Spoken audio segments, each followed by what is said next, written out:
Thank you, Zoom. Alrighty, and welcome everyone to our Tau Beta Sigma Summer Workshops membership mixtape. This morning, we're going to be learning how to create a membership education plan. And I wanted to go ahead and start off by introducing my lovely co-host, Lauren Allen. Hey, so I'm Lauren. My current position in TBS right now is that I'm the Southwest District Vice President for Membership. I just My time as an active just ended at Beta at Texas Tech. And Madeline and Amy are here from Beta, so hi, I love you guys.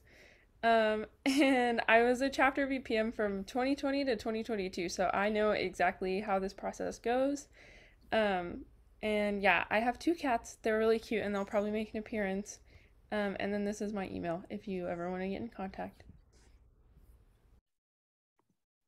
All right, welcome, Lauren. And for those who do not know me, my name is Siobhan Wiltz. I am your National Vice President for Membership and Expansion. I'm a life member of the Beta Zeta chapter at Stephen F. Austin State University. And in my day job, I work for Hilton Worldwide at their revenue center here in Dallas, Texas. And I'm a learning and development coach where I am training new revenue managers to how to do their job. And so it's a time of my life. I always like to tell people I'm cashing out my sorority experience because I get to do a lot of this stuff, like interacting and helping folks. So it's fun. And so at any time you have any questions, you can connect with me via email. I'm taking a slight in social media hiatus, but you can always catch me on Facebook Messenger at sglam25, but email Siobhan at tbsigma.org. Yeah, so a little bit about what we're going to talk about today. We're going to tell you a little bit about the MEP and the basics. So, what's the difference between a membership education plan or a membership education program?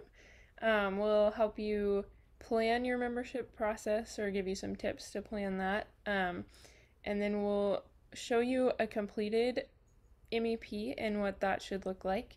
And then we'll give you a little rundown of the who's who in your MEP.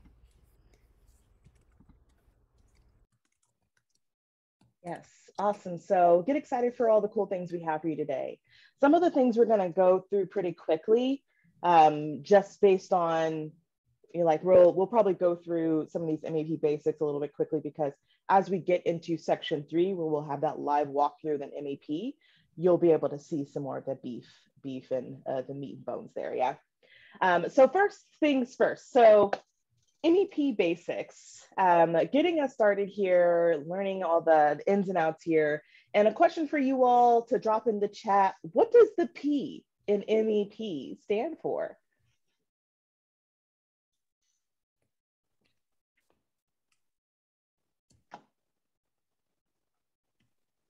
Oh, we got plans, lots of plans.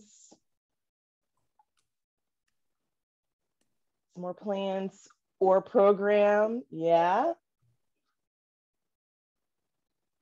Planner, process, project, okay. Well, when looking at the MEP, it stands for, it's kind of interchangeable for ME plan or membership education program. So from our perspective, the membership education plan is the document that outlines your whole membership process for the year. So whenever you are at this point, you're planning and putting all the puzzle pieces together and listing out all the things you're doing through your membership process. Yes, this is our membership process or program.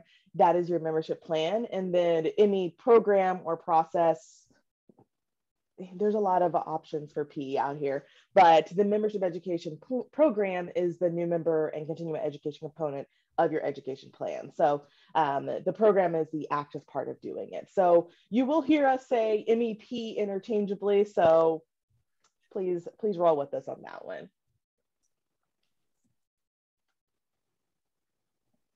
I was about to start talking and I was muted. Anyway, so some things that you need in your MEP, or how to make your MEP. I'm a really also preface. I'm a really big nerd about paperwork. So this is super fun for me. And everybody's probably like, wow, this is really, really tedious and really boring, but I love this stuff. So, um, first, you should start with brainstorming and setting goals. So, right now is your planning phase, and you should focus on what kind of potential membership candidates you're looking for. Um, you should be planning your methodology for recruitment. This is something that you can do with your exec board or with your full chapter. Um, it's kind of up to you. For me, when I was at Beta, I made the decision to involve the whole chapter in the planning process. It started with the exec board, but then we branched out to the whole chapter. So that should be happening now.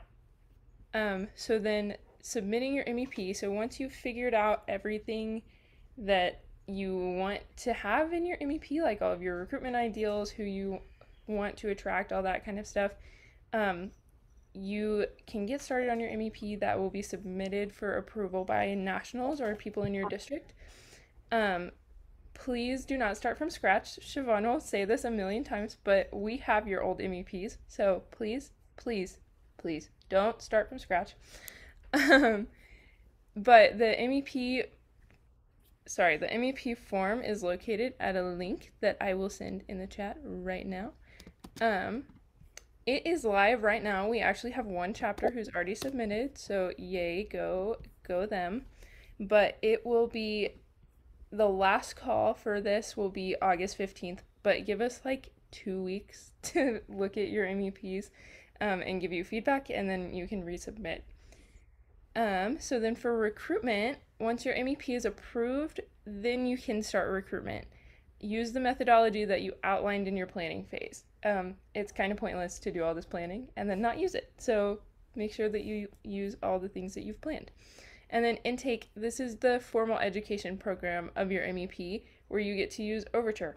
And stick around for the next hour after us because there's a workshop about using Overture. But yeah. Absolutely. Any questions on any of that? No? Yes. I have a question. Just in terms of submitting, so if you know that there are changes that might have to be made after the submission date, is that something that you want to like make you guys aware of first, or submit as it is, and then on the second revision, submit with the new changes? Yes, that with the second thing that you said. Okay. Because we do know that, you know, especially if you're like the MEP that we did receive, they're planning on doing a fall and a spring class. And so we know that they have some pie in the sky dates that they want for spring intake or even for their fall class. And so we know that they need to make some adjustments to their MEP. And that'll be something that is communicated directly with your district counselors. They understand, we all understand that, you know, things change. And so we'll definitely be flexible with that. Okay, thank you. Great question. All right, going into the next thing. So go right now in the planning phase, again, kind of what Lauren said, here are some top 3 tips that'll help you with planning for your MEP this year. Again, work with your chapter to identify what goals you have for your membership education and for your membership plan program here. So that includes the identifying that methodology and the who, what, when, where's, and why's. Of course, we always want to start with why. Why are we doing this process this year? And what is our goal to end up? Our goal could be how many membership candidates that we want to have. Or our goal could be, what do we want our current active membership to get out of the membership process as well, in terms of, you know, interactions with our membership candidates, or even in terms of continuing education. When do we want to have our membership process? We've seen it a couple of different ways how chapters do it, but usually we see chapters either doing a fall recruitment, fall class, and a spring recruitment, spring class, or I've seen fall recruitment, and then the spring education portion happens. And so you want to identify what would work best for your chapter. Does it work best for you all to have, you know, everything done in one semester? Does your university require those things?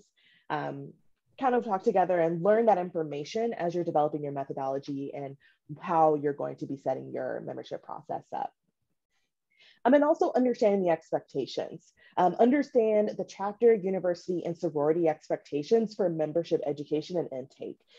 Definitely want to connect with your university to make sure that you're staying in compliance with their requirements for membership intake. Some universities require a specific window that you can do new membership education, or some require a specific time frame, or like how many weeks you can have as your process. Or even, your university may have like a requirement for you to submit your MEP in, or your constitution, or they may require you to have a specific GPA. So make sure you're educated on that part, and make sure you're also educated on what Tau Beta Sigma's expectations are. So again, we're going to talk through some expectations when you're developing your MEP, what you need to have in there. Also looking at the Overture VPM handbook also that's available to be able to understand some more of the requirements as far as your MEP. Yeah. And so those are some things there, and then passing it back to Lauren. Yeah, so sorry, I also told you guys you'd probably see my cat. Here's one of them. Yay, good morning. I love it. But yeah, we'll talk more about actually creating your MEP later. You'll get to see one that I put together last year for beta, so stay tuned. But so when you submit your MEP for review, I sent the form in the chat. So once you're done, or once you feel like you're done, you'll submit it in the Google form. Be warned, the Google form is very long, and it takes several minutes to complete. Don't just think that this is something that you can just like, okay, attach my file, done.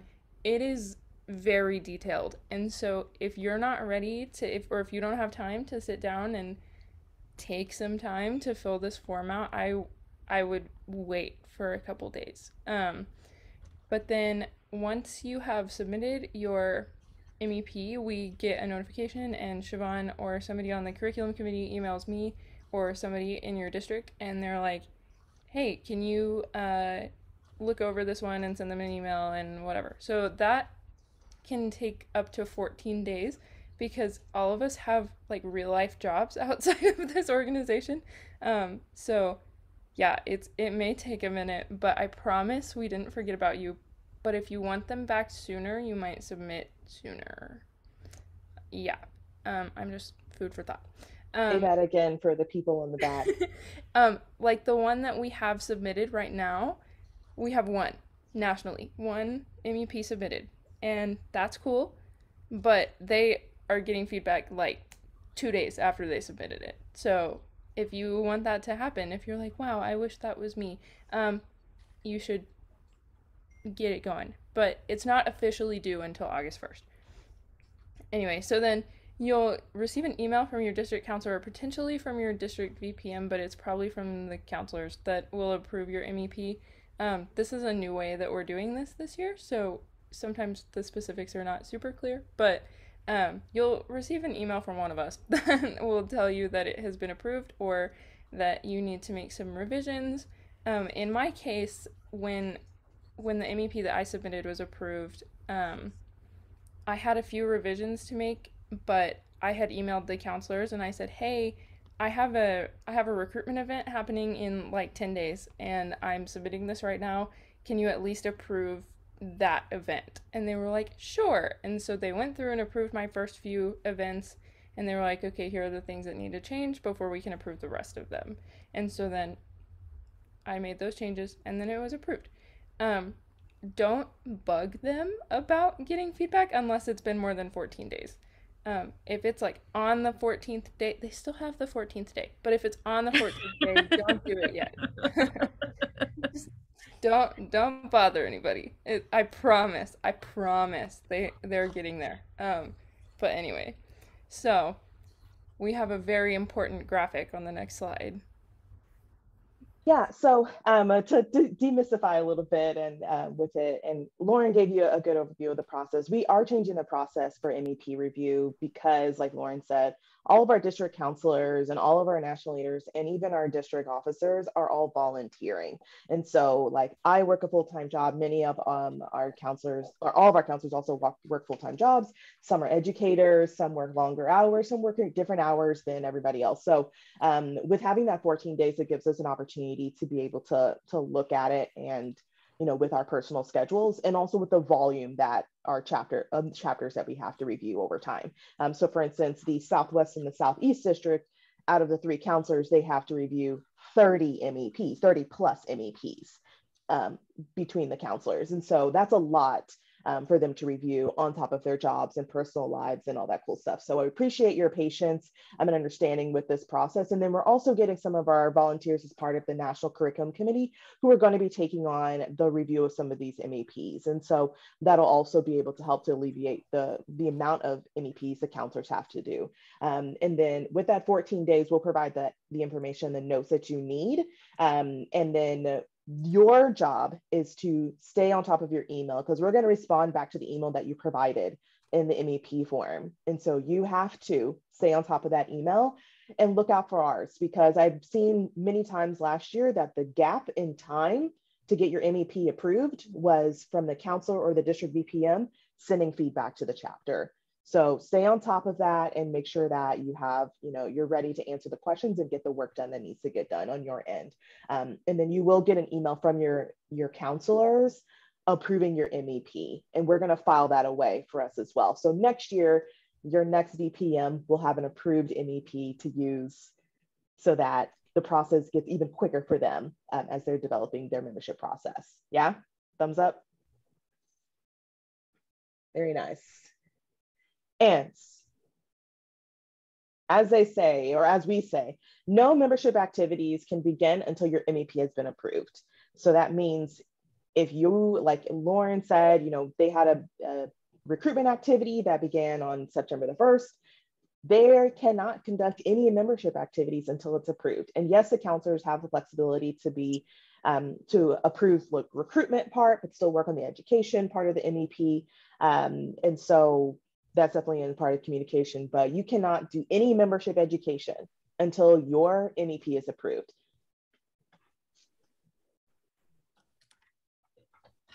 Yeah, so going back to recruitment, this was something that at Beta the like nitty grittier parts were done by the like VPM and recruitment team and then the exec board, but then we got the whole chapter involved at a certain point. So deciding when it would happen, that really came down to me and my team.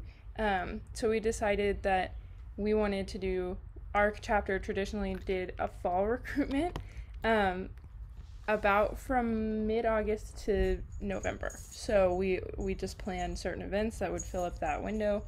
And then this was something that was big for us, was what we should do. What should we do? We wanted to make sure that all of our events were inclusive and accessible to everybody who wanted to. Our chapter still uses the word rush, but anyway, anybody who wanted to rush for our chapter. And we really tried to showcase the perks of membership and why we're here, like why TBS exists at Texas Tech. Something really big that I took away from a workshop, I don't even remember, a couple of years ago, was when people come to recruitment events for TBS, they should leave knowing someone in TBS and something about TBS. So if you're having these really fun recruitment events, that's really cool, but like what are they getting out of it that's TBS related? What are they, like, what's the purpose? Always go back to your why. Like, why are we doing this? And then make sure that you involve your whole chapter. The recruitment is not just your VPM and recruitment officers responsibility. It's not, I almost said problem, but it's not a problem. It's a responsibility, and it should be treated as such by the whole chapter. Because yeah, your recruitment officer and your VPM might be really cool people, but if your new members join the chapter and they're like, whoa, that's not at all who I was talking to, you know? That's a really big that's a problem. That's the problem. But it's just your values and your recruitment process should align very closely, and you should make sure that you're trying to attract the right people. Um, and then we always did a million recruitment activities. I think we did 12 and a half last year. So if you ever need ideas for recruitment, please talk to me because we had a really fun season last year. So, and all of them were accessible and inclusive, and we can talk about how we did that too. So yeah, I think I'm gonna throw it back to Siobhan. Yeah, and I did. We don't have one. It's for recruitment activities nationally, but if you do connect with your district VPMs, I know every district has been creating a database or collecting recruitment activities that we can give you. And then also, it's pretty cool. We've got over 100, 200 MEPs, million MEPs over the past few years with recruitment activities included, and so those district VPMs can, send you some examples from other chapters, and then we can go from there. But definitely connect with your district VPM and they can give you some really cool activities. And when it comes to handing out bids, and bids are the actual where you extend an offer to somebody to join Tau Beta Sigma and to join the process. When planning this out, you should make sure that this happens shortly after your vote or selection meeting. Specifically, don't wait until late at night to hand out your bids. You should not be banging on somebody's door at 12, 1 o'clock in the morning. But as our guidance for membership education is, all membership needs to happen between 8 a.m. and 10:30 p.m. So if you have to wait until the next day to give out bids, do that. And then how you should do it. So in short, every potential member should be notified regardless of being selected or declined. This means that if you give a letter to the people who you are extending bids to, you also need to give a letter to those who you are not giving a bid to. And what do we do as part of the how, and I guess how do you, or what does your bid look like? That's up to you. Definitely be creative. I've seen chapters do some really cool posters, or having emails that go out, or doing a nice handwritten card. You can even connect with our national headquarters and they can send you some really nice embossed Tau Beta Sigma cards that we used. And yeah, Lauren just put the bid cards that they used for beta in the chat there, and made it on Canva, which I'm sure all of us are Canva pros out here. I don't know why I'm paying $12 a month, but it's for the extra graphics, I tell you. So be creative in what this looks like, but of course, be creative and make sure you don't do anything that violates our risk management policy. So don't get that creative. Had to say that. But with whatever you're doing, make sure that everybody gets communicated what's going on. The worst thing is, and you'll see this in getting bid for Tau Beta Sigma, and even in your professional sphere, like, it is the worst when you've put yourself in for something and you don't get an email back, you don't hear anything back. And so make sure that you communicate with the people who you are not extending bids to. I'm gonna have a conversation with them if they ask for it too, and it's also okay to give them a little bit of context as to why. I've seen it where chapters will say, okay, so unfortunately we're not extending you a bid because you don't meet our GPA requirement, or unfortunately we won't be able to extend you a bid. We do feel like you could be a good member of Tau Beta Sigma, but at this time we think that you need to continue to focus on your academics and all that stuff, getting acclimated to college, and those type of things. If you need some assistance with developing the correct verbiage for declined membership candidates, make sure you connect with either the Overture Committee or even connect with your director, bands, and sponsor to get a little bit more information and guidance on that. All right, and so next we're going to talk about the membership education timeline. This is actually taken straight out of Overture with some guidance on suggested scheduling based on your chapter's education process for usage of Overture. So as we know, Overture has about 9 modules, including module 0. And with this, you have the ability to take and use all of the modules, and it can fit into whatever link your membership process is. So with doing a class, a membership process that you only have 4 weeks to complete it, our guidance is that you use 2 modules per week, especially if you, and also with a class of 4 or with 6 weeks, sorry, conducting one or 2 modules per week, depending on how it works out for your schedule. Really, if you have a membership process where you have 4 or 6 weeks required, please feel free to reach out to the curriculum committee, because we have some additional resources that could be really helpful for more compressed membership processes. Like, we do have videos of all of our modules that we've created and everything. So we want to make sure that we're helping you to be able to facilitate this well, and also allow for the other parts of your membership process. And then traditionally, if you do an 8-week membership process, you can do 1 module per week. 10 weeks, one module, including a couple of flexible weeks because of spring break or concerts or whatever. And with the 12-week, same thing, 1 module per week, a couple of weeks where you have some flexibility to not have a formal education component, but being able to do some other things as part of your membership process during that time, or spring break and stuff like that. And so there's a lot of flexibility when you're using Overture. And again, like Lauren said, we'll definitely be able to learn more about how to make Overture fit into your chapter, in your timeline and your chapter culture in our next workshop here at 11:15.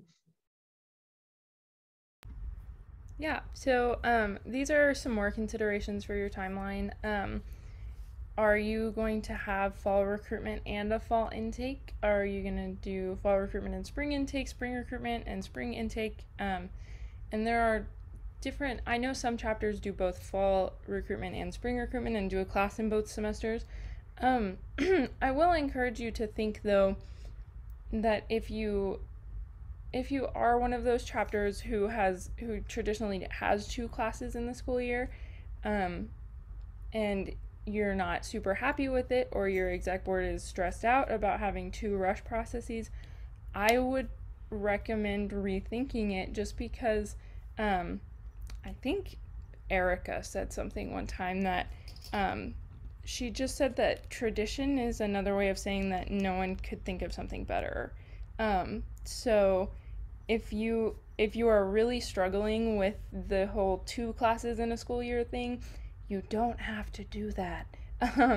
And if you think that the spring is just too busy for everybody and all of the schedules don't work, then maybe you could do a fall recruitment and a fall class. Then you don't have to go into both semesters. But if something happening in both semesters is what works best for your chapter, then that's cool. That's what we did at Beta, is we did a fall recruitment and then a spring class. So I would just encourage you to think really hard if 2 recruitments and 2 classes is something that you want to do, or if it's something that you even need to do at this point. But and again, if it works for you, it works for you. But that's just something to consider.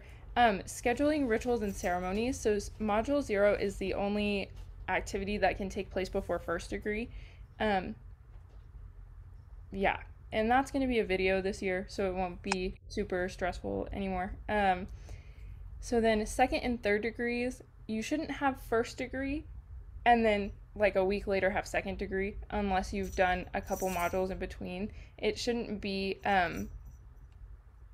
like all of your like first and second degree at the beginning, and then you have this long stretch of time until third degree. Hi, here's the other cat, sorry. Okay. So then at Beta, we personally did first degree in the middle of January, and then we would do second degree in the middle or end of February, and then our third degree was always like first weekend in April or last weekend in March or something like that.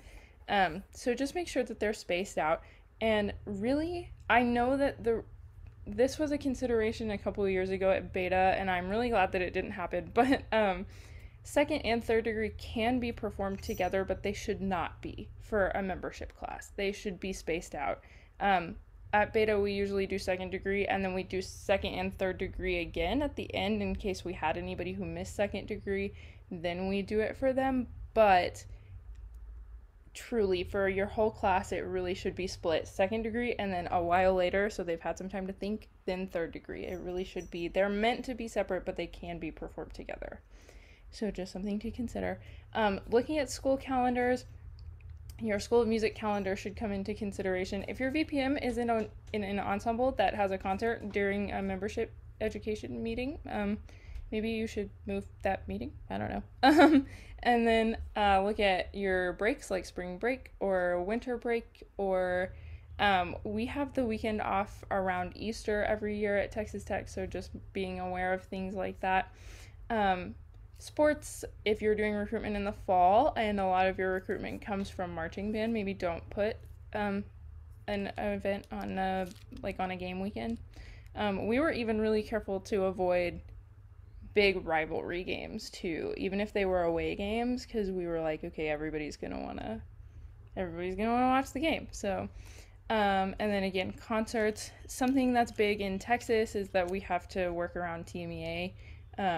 We just take that week off from membership. So at beta we did a 12-ish week membership education process with weeks off for TMEA, spring break, and then right after second degree we didn't do a module, we just did like bonding activities. So yeah, that's the calendar, at least things that you should consider for your timeline. And I think Siobhan is going to talk about deadlines. Yeah, so for your deadlines, here are some deadlines for you to consider. I do have a feeling that we never filled out this next slide because I didn't do it. We did not. Oh, we did not. We did not. So we're going to go to these slides. So as Lauren said, right now the MEP form on the website that Lauren linked earlier is open. So you have between now and August 1st to submit your MEP. Please work on it right now. Please connect with your district VPMs, connect with the curriculum committee. We're here for you to help you get that sorted out. The last call for MEPs will be August the 15th. Our goal is to have all MEPs approved by the beginning of September.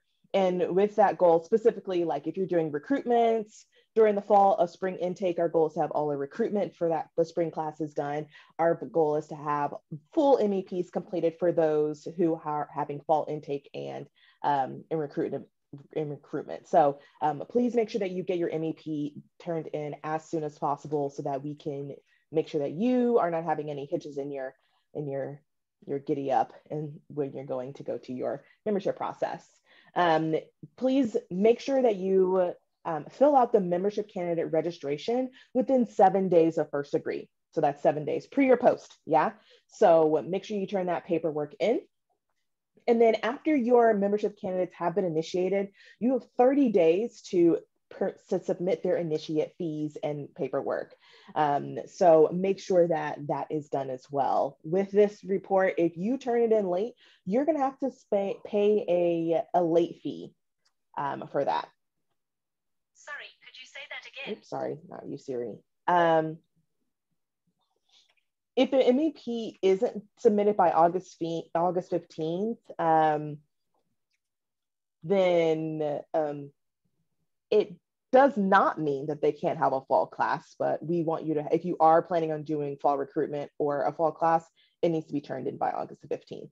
If you're planning on doing a spring intake and spring class, we will have another call for MEPs for the spring that you can submit your MEP in if you're only doing a spring intake and spring recruitment. So, and that'll be around December timeframe. All right, and so from here, we're going to go into kind of looking at that MEP that we talked about earlier. So let me go ahead and pull up Beta's MEP, or did you want to share your screen, Lauren? If I have screen sharing permissions, I can share mine, but if not, yours is cool. It may just be okay, word. There you go. Okay, hey. Okay. Okay. Sorry, I was scrolling. This was Beta's MEP. Madeline and Amy are at least somewhat familiar with this. Madeline was my assistant last year, so everybody say hi, Madeline. But yeah, so my MEP or our MEP that I put together last year was not it's not super lengthy compared to others that I've seen, like the one that we have submitted right now, that I just was asked to do feedback on. Theirs is like 40 something pages, and mine was only about 30. So ours is relatively short. So you need to have an About TBS page with our vision statement and our purposes. Oh, also, I will say if anybody wants me to stop and like talk about something that I'm scrolling past, let me know. Just yell at me because I can't see everybody. So here are the purposes, and then you need to have a little bit about your chapter. So this is about Beta, and then we have our policies. We used to have to type all of these out, so if these are still typed out in your old MEPs, you can scratch all of those 50 million pages that takes and just write down all of the policies, the titles of the policies that TBS has, and then link to them somewhere. So I have the tbsigma.org/policies thing. Actives or candidates, places to report policy violations. Your VPM should be on here. For us, our sergeant at arms, she's like our rules officer, so she was on there. Our president was on there. Our sponsor, our DOB, was on here, and then the Southwest District counselors should be on here. Proofread this because we do have a new Southwest District counselor, and you may in your district have new counselors, so just make sure that you're proofreading all the things. And then I had the link to our Southwest District VPM's email, just in case they needed anything. I don't know, just in case. And then a link for the National Council email, and then our Executive Director email, which thankfully we never had to use, but I had just in case. So these are general recruitment ideals. We had one that talked about the second purpose and then a diversity statement. And we cleaned up this diversity statement a little bit last year, so that was really helpful. Preparation for active membership. They need to know that they are going to have to pay money to be in this organization. They need to know that, so make sure they know. Then these are the rush process. This is the rush process that we went through. So these were our general guidelines when Pivot was still out, about keeping up with COVID and all that kind of thing. So these are our rush events. Again, our chapter says rush. If that's not something that your chapter is still comfortable with, that's not something. Yes, please be transparent with your membership candidates, please. They need to know that they need to pay money. A note with your membership, with your recruitment activities, make sure that you have a date, a time, and a location for all of those activities.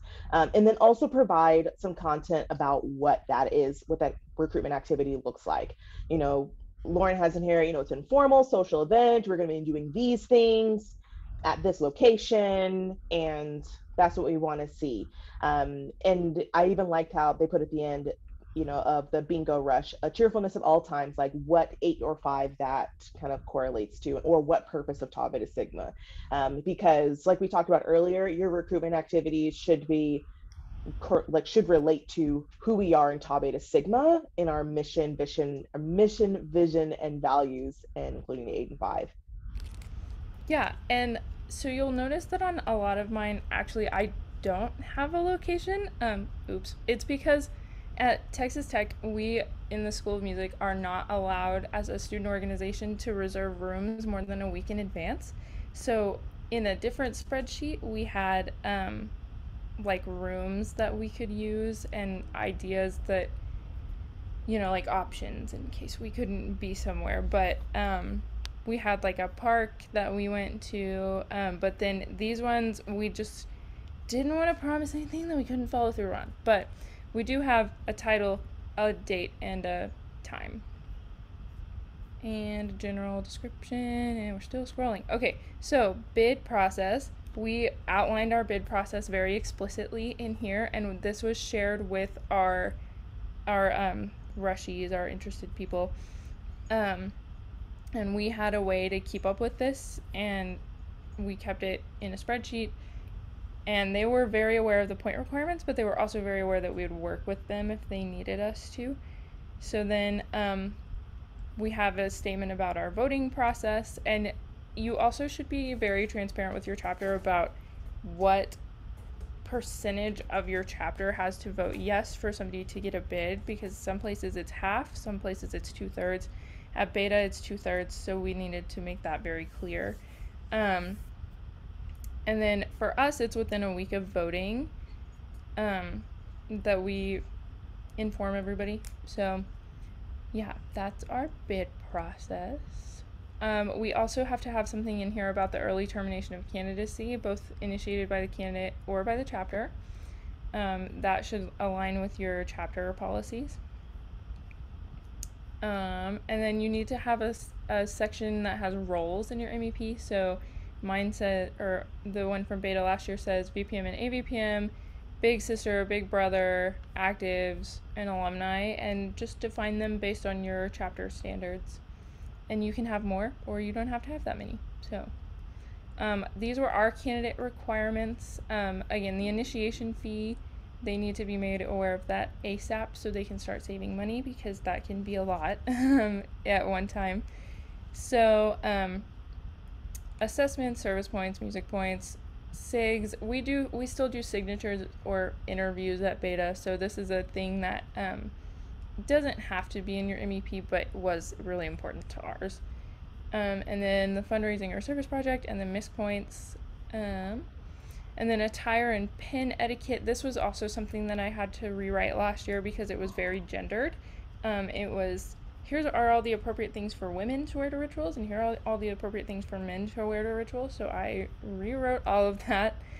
And then pin etiquette, and they were made aware of those. And then, okay, so this was the part that took me the longest to write. For every meeting, I had what module we were gonna do, the activities we were gonna do, and then what, so like this was invitational tea and first degree. And then my slideshows were on all of them. So I had links to all the slideshows so anybody could see anything that they wanted to about anything that was happening. So these activities came directly from the MEP submission form. And you're like, wow, that's a lot. Yeah, you have to check boxes on every single activity you want to do for every single lesson in the MEP submission form. So I just wrote them down somewhere that was easy to find. But yeah, and then this was our third degree date. And then these are our big little policies. Again, these just go with your chapter. And then we also had a reveal. So this was date, time, location, what we're gonna do.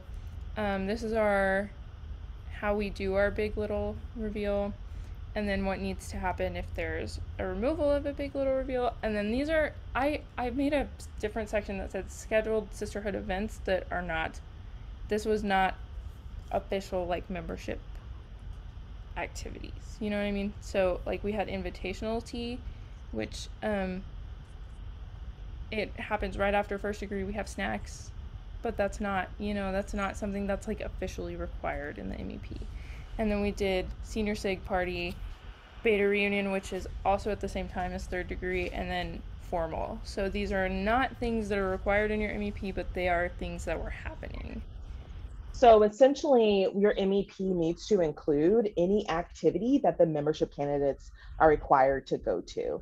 And even, I'm even going to say, if you strongly encourage your membership candidates to attend a social event or some other event, you need to put it in your membership plan, because a strongly encouraged thing to a membership candidate means that they have to go. And so if you would like for them to be there, you need to have it in your MEP. Yeah, so like for us, formal is not required, but we include it on everything because most people go to formal. So, but yeah. And then you always need to have a campus resources page. So we have different campus resources that could be helpful to any of our membership candidates, and they have a copy of this page in their binder that we give them. So then the last few pages of this MEP were the calendar.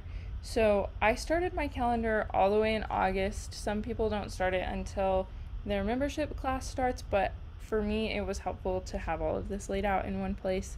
So there's August, September, October, November, all the way through May. And then every week I would say, like, we're having this meeting and this is what module we're doing. And then this was second degree, so then we had a meeting, but we didn't have a module that week. And then, yeah, spring break, no meeting. This is when points were due, and then this was third degree. Originally, third degree was here, but that was district convention weekend. Oops.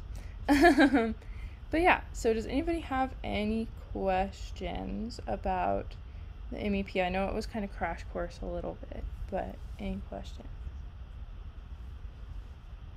Okay. Seeing none, I'm going to hand it back to Siobhan. All right. Thank you, Lauren, for taking us through that MEP review. I think that, of course, I feel like if you've never been a VPM, you've never seen anything like that. So I appreciate you sharing that. And so taking up the next kind of spot from there is, don't start from scratch. It is 150% likely that your chapter VPM submitted their MEP last year if you took a class. And so we have it on file. And so we have all of our approved MEPs on file. And so either connect with your past chapter VPM to see what they had, and what they submitted and got approved, or you need to connect directly with us, your district counselors, your district VPM, or even connect with the curriculum committee. We'll track it down for you to get your approved MEP, because what should not happen is that you should be taking and doing this thing all the way from scratch, because you don't need to. Ideally, with your membership education plan, you need to take and think of ways that you can embellish and make it work for you. But at the same time, you should not have to, be typing out all the information about who is Tau Beta Sigma, who are we as a chapter, like these are our, services that we have on the university. You shouldn't be starting to do that right now, because those things should be in your MEP from last year. So please connect with us before you start a brand new Google document or Word document or whatever you use to develop an MEP, because we got you. Moving forward to our last section here. Sorry, I'm writing something in the chat. I was saying that you should always proofread your old MEP though if you get it from your VPM. Because like I said, we had that ritual attire that was super outdated, and that hadn't been changed in several years. And that was something that was really important to me to change. So if you see things that need to be changed, just change them. It's okay. But again, just make sure you actually read the MEP that your old VPM sent you. But anyway, Yeah. so yeah, sorry, Siobhan. Yeah. Oh, and one other thing, when Lauren was going through, she did have the script that they use for their big little ceremony. One thing that we're also requesting for all of our chapters is to submit their ceremonies. And so your big little ceremony, any sisterhood ceremonies you have, also your joint ceremony, because if you're doing a ceremony with Kappa Kappa Psi, their curriculum committee has to approve that as well. And so please submit all of your ceremonies for us to review. And we're going to take a look at them. And unfortunately, if that ceremony does have something in there that should not be there, we're going to ask you to change it. I reviewed a ceremony recently where it was a joint ceremony that heavily had themes from both Kappa Kappa Psi and Tau Beta Sigma rituals. And we don't want that. So make sure that you send your ceremonies in, and don't try to hide your ceremonies from us either, because truthfulness and honesty, which is Souls and Sisters Trust the Other, we want to trust you, and we do trust you. So do the right thing. I feel like I'm a mom telling you all what to do, but I do because I love you. All right, so top artists here. Some of the top artists and people that will be here to help you through your membership process include, number one, the curriculum committee. We've been hard at work at developing new resources and actually doing a lot of work to make Overture better for you as a membership educator. So we can help with us reviewing and updating your MEP. So feel free to give us an email and we'll get a member of the committee to work with you on getting your MEP in order. Lauren, you'll take the next one. Yeah, so you can talk to your district VPM for some advice on all things membership. We don't know everything, but we know a lot. So then you can also talk to your counselors if the VPM doesn't have an answer, or sometimes they can talk to the counselors for you because we have direct contact with them.